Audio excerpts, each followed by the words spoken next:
বাংলাদেশকে যারা দুর্বল ভেবেছিলেন, আজকের এই ভিডিওটি তাদের জন্য।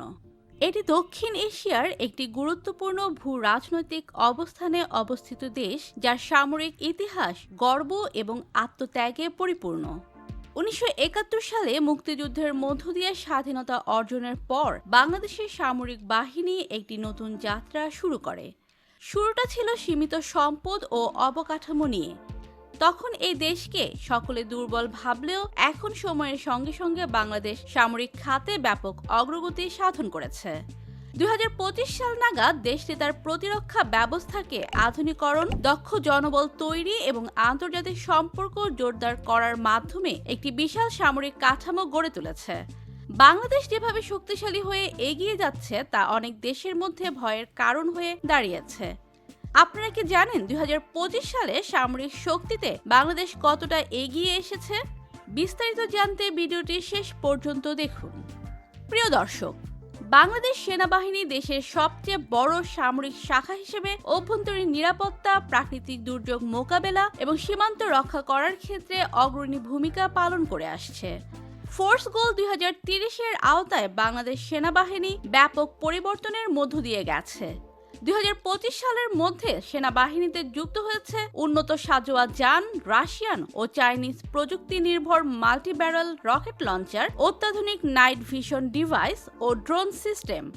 একই সঙ্গে কিছু লাইট আর্মড ভেহিকল স্থানীয়ভাবে প্রস্তুত করা হয়েছে। বর্তমানে সেনাবাহিনীর কমব্যাট ট্যাঙ্কের সংখ্যা প্রায় 334টি, সাঁজোয়া যান 600টিরও বেশি, আর্টিলারি ইউনিট 500টির মতো এবং এয়ার ডিফেন্স সিস্টেমও রয়েছে উল্লেখযোগ্য সংখ্যায়। বাংলাদেশ সেনাবাহিনী সামুদ্রিক নিরাপত্তা নিশ্চিতকরণ, সামুদ্রিক সম্পদের সংরক্ষণ এবং দুর্যোগ ব্যবস্থাপনায় গুরুত্বপূর্ণ ভূমিকা রাখছে। 2025 সালের মধ্যে এ বাহিনীর আধুনিকায়ন অত্যন্ত লক্ষণীয়। নৌবাহিনীতে যুক্ত হয়েছে 2টি সাবমেরিন, করভেট ও ফ্রিগেট সহ আধুনিক যুদ্ধজাহাজ, নিজস্ব প্রযুক্তিতে নির্মিত পেট্রোল ভেসেল, উন্নত সনার সিস্টেম ও ইউএভি। বর্তমানে নৌবাহিনীর অধীনে রয়েছে 2টি সাবমেরিন, 7টি ফ্রিগেট, 6টি করভেট, 5টি মাইন সুইপার এবং 30টির মতো অফশোর পেট্রোল ভেসেল। অন্যদিকে বাংলাদেশ বিমান বাহিনী দেশের আকাশসীমা রক্ষা এবং দুর্যোগকালে জরুরি সহায়তা প্রদান করে থাকে।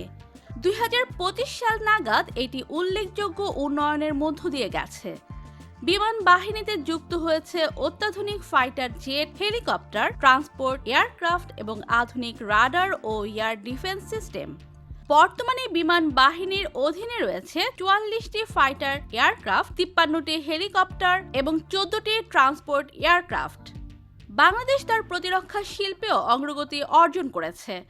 বাংলাদেশ মেশিন টুলস ফ্যাক্টরি স্থানীয়ভাবে অস্ত্র ও যান প্রস্তুত করছে। ডিজিটাল সামগ্রী ও কমিউনিকেশন ইকুইপমেন্ট নির্মাণ শুরু হয়েছে। বাংলাদেশ সেনাবাহিনী বিশ্বের অন্যতম বড় শান্তিরক্ষী বাহিনী। 2025 সালেও আফ্রিকা, মধ্যপ্রাচ্য সহ বিভিন্ন অঞ্চলে জাতিসংঘের অধীনে শান্তিরক্ষা কার্যক্রমে সক্রিয় রয়েছে।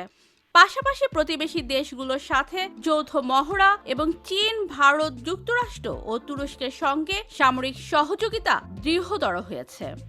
বাংলাদেশ যেভাবে শক্তিশালী হয়ে উঠছে তা এখন বিভিন্ন দেশের জন্য ভয়ের কারণ হয়েও দাঁড়িয়েছে। যারা বাংলাদেশকে দুর্বল ভেবেছে তাদের ভেতর এখন আতঙ্ক দেখা দিয়েছে।